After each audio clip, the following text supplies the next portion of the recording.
हम बच्चों से जब बात करते हैं, हम बच्चों से बोलते हैं कि जो फिल्म स्टार आपको जंक फूड बेच रहा है टीवी पर आके, उसको क्या मिलता है?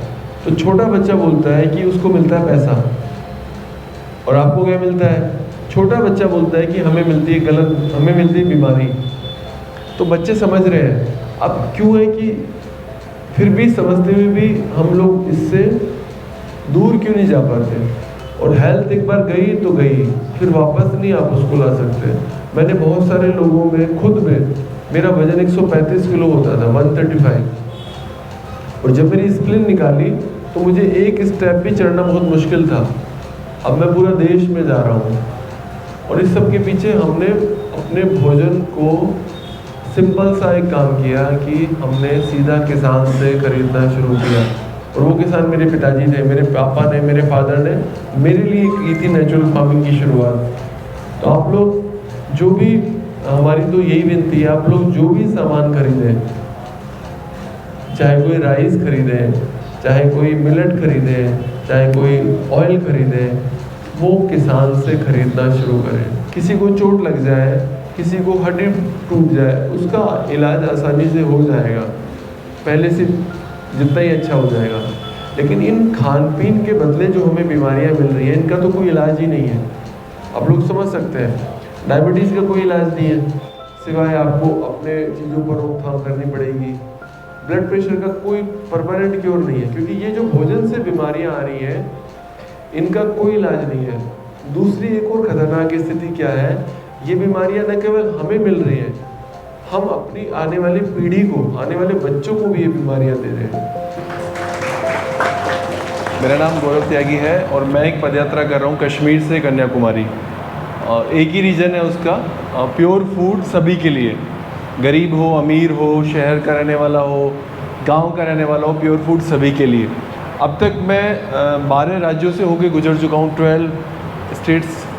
और मैं अब तक 1 लाख से ज़्यादा लोगों से मिल चुका हूँ, जिसमें 50,000 से ज़्यादा स्कूली बच्चे हैं, मोर देन 50,000 स्टूडेंट्स, और 35 to 36,000 फार्मर्स से अभी तक मैं मिला हूँ।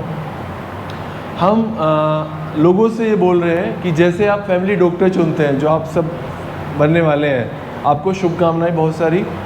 आज के दिन इतना अच्छा दिन है, तो हम लोगों से बोल रहे हैं कि आप उसी तरीके से फैमिली फार्मर को भी चुनिए, क्योंकि सिर्फ फैमिली फार्मर ही ऐसे लोग हैं जो आपको भोजन दे सकते हैं, प्योर फूड आपको पहुंचा सकते हैं। क्योंकि इतना सारा अडल्ट्रेशन है, इतनी सारी चीज़ें हो रही हैं, उसकी वजह से जो हमें को फूड मिलता है वो अच्छा नहीं होता। क्योंकि मैं बहुत सारे आदिवासी गाँव में भी गया हूँ, वहाँ पर भी बीपी, डायबिटीज़, अर्थराइटिस जैसी चीज़ें पहुँच गई हैं, जो 20-25 साल पहले वो बीमारियाँ नहीं थी।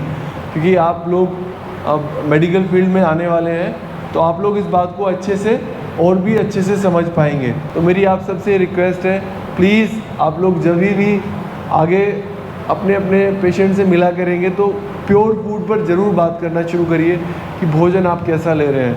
और बस यही मेरा कहना है।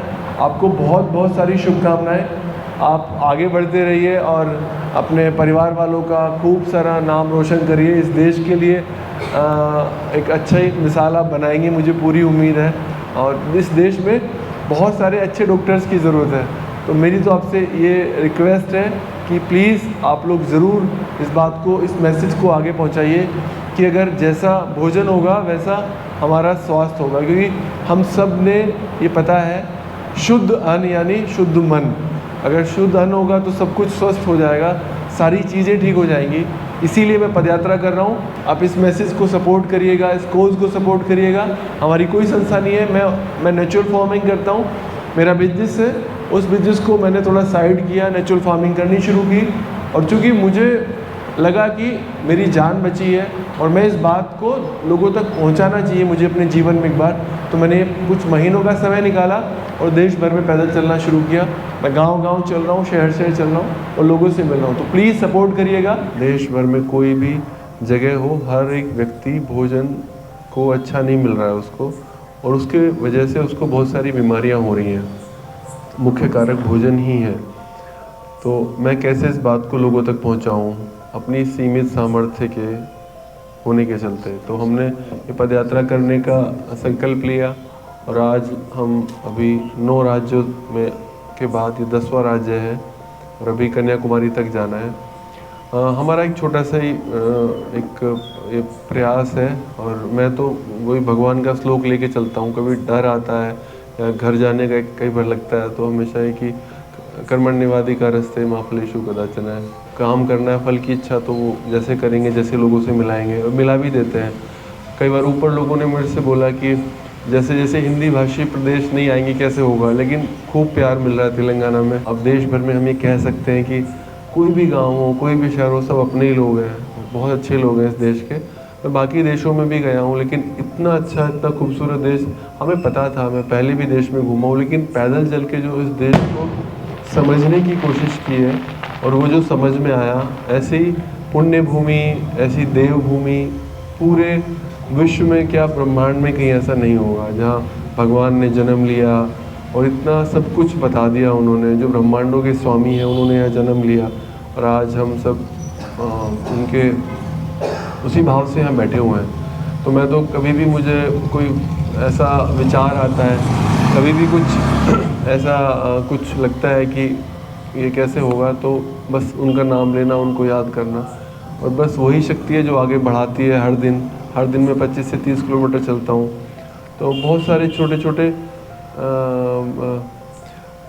सरप्राइज़ भी आते हैं कि ये कैसे हो गया, तो ये लगता है कि ईश्वर ने किया है। हमारे पूर्वज वैसे लोग रहे हैं जिन्होंने धरती, जल, अन्न को देवता मानकर उनकी पूजा की है।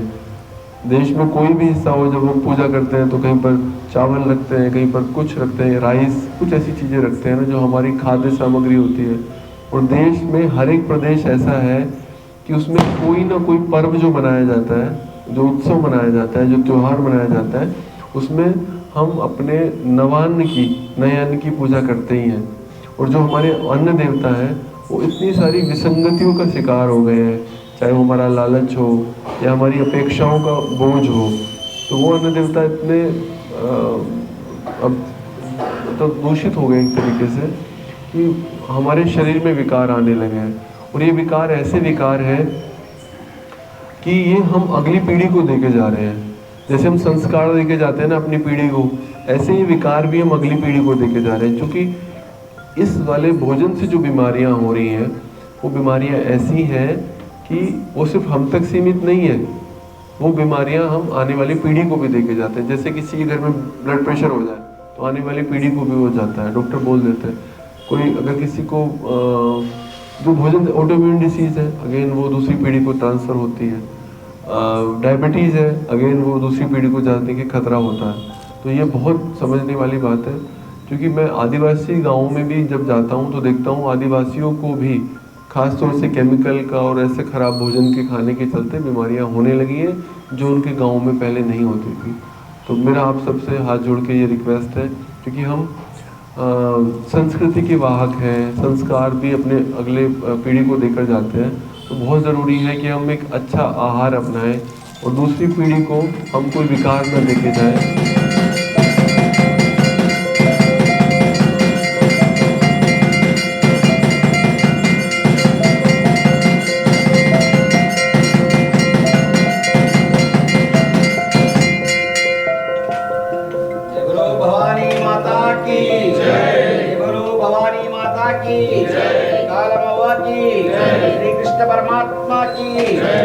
तो रात हो चुकी है और आज का पूरा दिन काफ़ी व्यस्त रहा, काफ़ी लोगों से मिलना हुआ। आज मैं सवेरे से अगर बात करूं तो सवेरे जो योगा सेशन होता है यहाँ पर, वहाँ लोगों से मिलना हुआ। उसके बाद यहाँ की जो डिस्ट्रिक्ट कलेक्टर हैं उनसे मिलना हुआ। उसके बाद ज़िले के स्वास्थ्य कर्मियों से मिलना हुआ। उसके बाद यहाँ के जो मेडिकल कॉलेज के बच्चे हैं उनका आज ओरिएंटेशन डे था, उनसे मिलना हुआ। और बाद में यहाँ पर कुछ और लोगों से शाम में मिलना हुआ जो गीता प्रवचन पर बात करते हैं हर दिन। तो बहुत सारे लोगों से आज दिन भर में मिलना हुआ, महिलाओं से मिलना हुआ और आज का दिन कुछ इस तरीके से बीता है। तो कल हम नई सुबह के साथ नए लोगों से मिलेंगे और अपने विचार उनके सामने रखेंगे, अपनी पदयात्रा का उद्देश्य उनको बताएंगे और कल हम एक नई आशा के साथ नए दिन का स्वागत करेंगे। थैंक यू, धन्यवाद, बाय बाय, टेक केयर, शुभ रात्रि, अपना ख्याल रखिएगा।